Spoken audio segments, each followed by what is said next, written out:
समझ नहीं आएगा। हर बार जो होता है, कुछ बच्चे हैं जो बहुत कॉन्सेंट्रेट करते हैं, few students concentrate on the slide and my voice, so they understand well, they write well, they fill worksheet properly every week, and few students not. So I want each and every student of mine, जो भी मेरे बच्चे हैं, आप लोग जो सब सारे क्लास वाले मेरे बच्चे हो, you know children, I take class from 1st to 8th, so all are my kids, so everyone will understand what I am speaking and what I am presenting, because this slide you will not get in your book.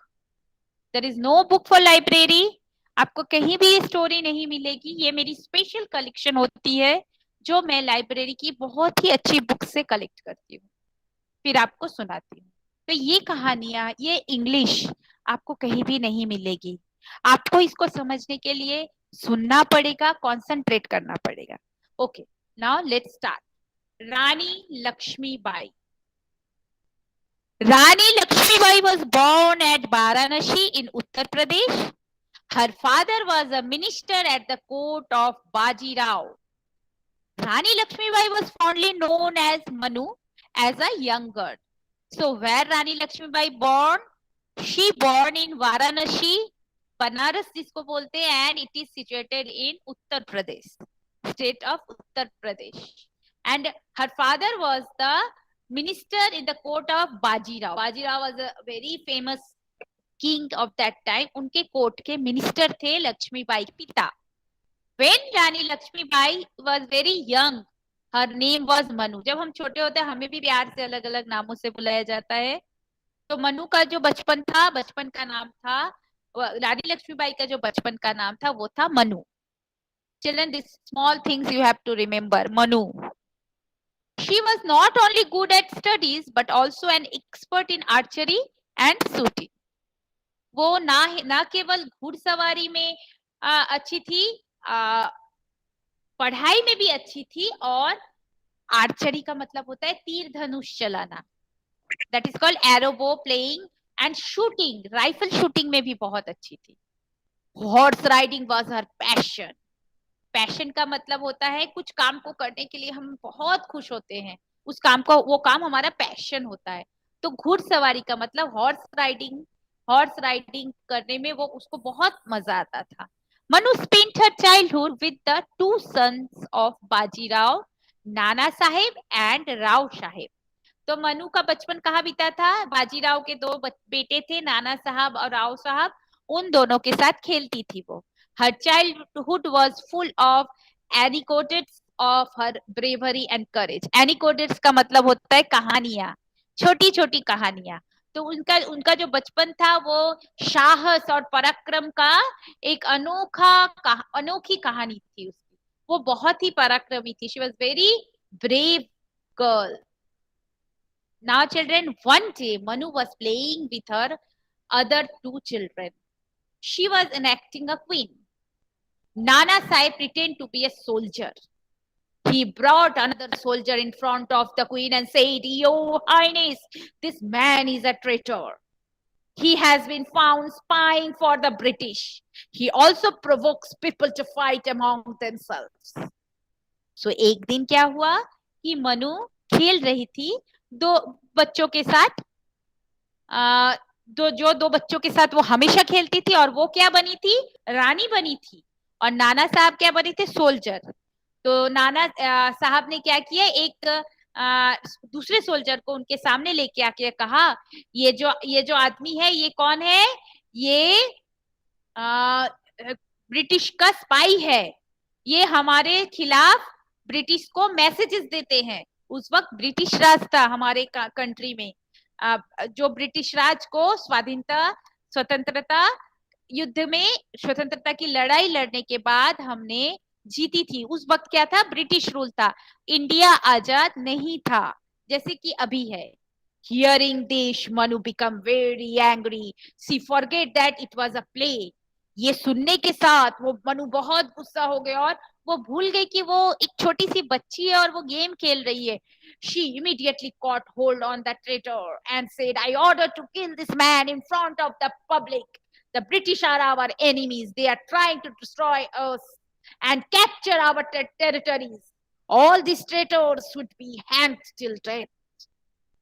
तो मनु ने क्या बोला, जैसे ही उसने ये बात सुनी वो गुस्सा हो गई और भूल गई वो खेल रही है। उसने जोर जोर से बोलना शुरू किया रानी की तरह कि ये हमारा दुश्मन है, ये ब्रिटिश के लिए काम करता है, इसे बड़ी सभा में फांसी दे दी जाए और उसे बिल्कुल ही माफ नहीं किया जाए। तो मनु में क्या था, देशभक्ति जो थी, पेट्रियटिज्म जो थी, कूट कूट के भरी हुई थी। Nana Sahab intervened and reminded Manu that it was just a play. Manu, please control yourself. नाना साहब ने उसको समझाया कि मनु, ये तो हम गेम खेल रहे, खेल खेल रहे, आप शांत हो जाओ, control yourself. The British are our rulers. If anybody hears this, we would be in trouble. Don't talk about them in open.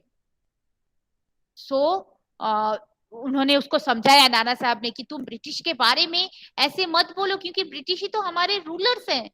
British उस वक्त हमारे रूलर्स थे, राज करते थे वो इंडिया पे, तो वो लोग सुन लेंगे तो आपको पनिशमेंट मिलेगी.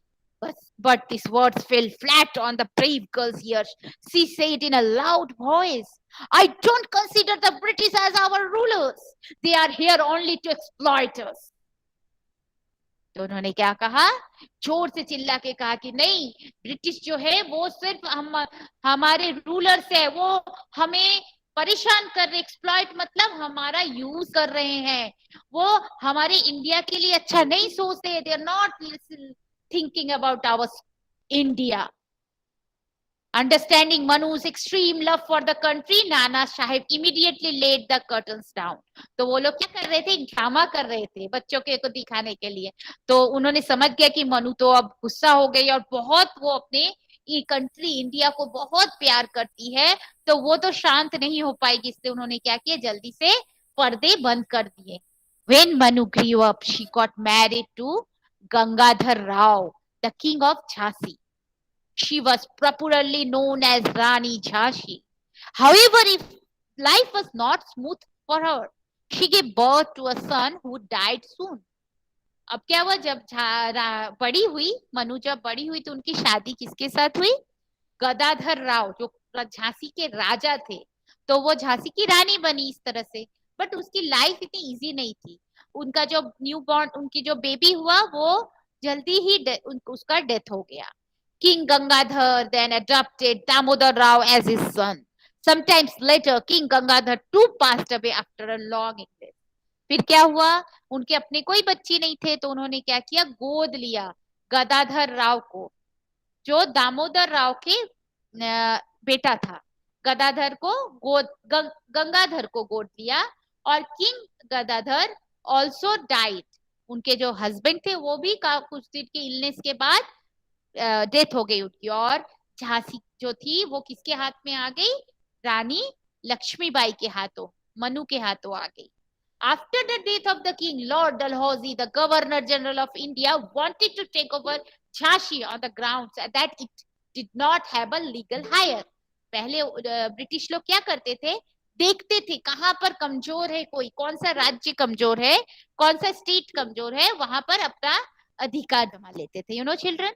तो जैसे उनको पता चला कि झांसी के जो राजा है उनकी डेथ हो गई है और अभी कौन है, लक्ष्मीबाई है रानी, तो उनको लगा कि ये तो एक लड़की है, तो ये तो कमजोर है, शी वाज वीक, तो हम क्या करेंगे, झांसी को हड़प लेंगे. ब्रिटिश ने ऐसा सोचा. ऐसा सोच के उन्होंने रूल्स पास किया कि क्योंकि झांसी का कोई उत्तराधिकारी नहीं है. हेयर मीन्स होता है HEIR, हेयर मीन्स होता है उत्तराधिकारी, मतलब राजा का कोई बेटा होता है वही उत्तराधिकारी होता है. राजा ने तो गोद लिया था गदाधर को, तो वो उसका दामोदर राव को, तो वो तो उसका खुद का बेटा नहीं था. The British refuse to accept Damodar as the legal heir. They ordered, उन्होंने क्या ऑर्डर दिया, they ordered Rani. Deepti Ghoshalkar, mute yourself. They ordered Rani Lakshmibai to leave Jhansi, but Rani Lakshmibai refused. उन्होंने क्या ऑर्डर किया, उन्होंने ऑर्डर किया कि रानी लक्ष्मीबाई अभी झांसी को छोड़ दे, हम झांसी पे अपने अधिकार जमाएंगे. The British attacked the fort of Jhansi. Yashvi Dave. Why you are touching your mic? Now British attack the fort of Jhansi. British ने क्या किया? अटैक कर दिया झांसी के फोर्ट को. फोर्ट मतलब उनके जो महल को. A big battle was fought between the British and the army of Jhansi under the leadership of Rani Jhansi. Many women got inspired by her and participated in the battle. बहुत सारी औरतों ने रानी का साथ दिया और वो लोग सब ने बैटल लड़ाई की झांसी में. All the men and women fought bravely with the British. The battle continued for many days. The British realized that the only way to capture Jhansi was killing the ruling queen Rani Jhansi. उन लोगों को समझ में आ गया कि रानी लक्ष्मीबाई को अगर हम नहीं मारेंगे तो हमें झांसी वापस नहीं मिलेगी. मतलब झांसी पे हम अधिकार नहीं कर पाएंगे. So they secretly planned an attack at midnight on the fort. वो तो डायरेक्टली लड़के झांसी नहीं जीत पा रहे थे तो उन्होंने क्या प्लान बनाया पता है? उन्होंने प्लान बनाया कि वो रात को झांसी पे अटैक करेंगे. आधी रात को जब सब सोते होंगे. When Rani Lakshmi Bai and learnt about it, she left the fort with few trusted followers. और कहीं से रानी लक्ष्मीबाई को ये पता चल गया कि रात को ये लोग चुपके चुपके अटैक करने वाले हैं तो उन्होंने जल्दी से अपना किला छोड़ के कुछ लोगों के साथ बाहर निकल आई. She started marching toward Kalpi to escape being caught by the British. The British officer Hogg Rose saw her escaping and started chasing her along with his army. The two parties again came face to face in the battle at Gwalior. Rani Lakshmibai fought bravely till the end. तो ग्वालियर में फिर से रानी लक्ष्मीबाई की बहुत लड़ाई हुई British के साथ, ब्रिटिश आर्मी के साथ. Soon all her people were killed. उनके जो बाकी सारे साथी थे सब मारे गए. She sped fast on her horse to get away from the British till she reached the river bank. There was no escape now. The British army surrounded her and brave queen was killed. फिर क्या हुआ? वो ग्वालियर का जो नदी है उसके पास आके फिर से लड़ाई हुई और झांसी की रानी शहीद हो गई. Her last word were, I wish that my dead body should not be touched by any British, but only by Indians. So this is the brave story of Jhansi ki Rani. You know, children, Rani Lakshmibai is immortal for her bravery and patriotism. She fought bravely till her last breath to save her country from going into the clutches of the British. तो जब भी हम झांसी की रानी का नाम लेते हैं हमारे अंदर एक उत्साह आता है, साहस आता है कि हम भी उनके जैसे ब्रेव और स्ट्रॉन्ग बनेंगे और ऑलवेज प्राउड करेंगे कि वी आर अ इंडियन. सो हमें इस कहानी से क्या सीख मिलती है? मैं अच्छे से रीड करती हूँ, आप सुनना ध्यान से. Patriotic is one who loves and serves his own country as a loyal citizen. He is called a true patriot who loves his country and is ready to sacrifice his all for her cause and wholeheartedly works for the welfare of his motherland. The land on which one is born and brought up and lives is naturally dearer and the feeling of patriotism is important for the freedom of a country. A patriot is immortal. If the motherland is attacked by enemies, a patriot does not hesitate to fight for the protection of freedom of his native land. He can do anything to glorify his country. He feels proud of his country. This patriotic feeling can be found in many great heroes in history. In India, we know many patriots who suffered inhuman distress at the hands of the foreign rulers because they loved their country and wanted to make her free from the shackles of foreign rules. Children, why today I teach you about patriotism? Because we need patriotism to live in a country and to be understand that we have some values for our country. So, अगर हम एक सच्चे patriotic नहीं बनेंगे, हम अपने country के लिए नहीं सोचेंगे, अच्छा नहीं सोचेंगे तो somehow we not serve for the our family also. जैसे हम अपने घर के लिए सोचते हैं हमें अपने कंट्री के लिए भी सोचना चाहिए. और हम क्या कर सकते हैं अपनी कंट्री के लिए? हम अपने आसपास को क्लीन रख सकते हैं, ट्रीज लगा सकते हैं, कोई कुछ ऐसा जैसे डिजीज आई है, तो हम मिलके क्या कर सकते हैं, सरकार को हेल्प, गवर्नमेंट को हेल्प कर सकते हैं कि हम ये चीज रूल्स फॉलो करेंगे, ताकि हमारा कंट्री जो हो रिचेस्ट और वेल्थिएस्ट कंट्री बने। हम अपने अपना छोटे छोटे कंट्रीब्यूशन करेंगे, तो हमारी कंट्री जैसे जिसको बोलते हैं इंडिया को क्या बोलते हैं पता है, सोने की चिड़िया, तो वो फिर से सोने की चिड़िया बन जाएगी। So hope children you liked my story.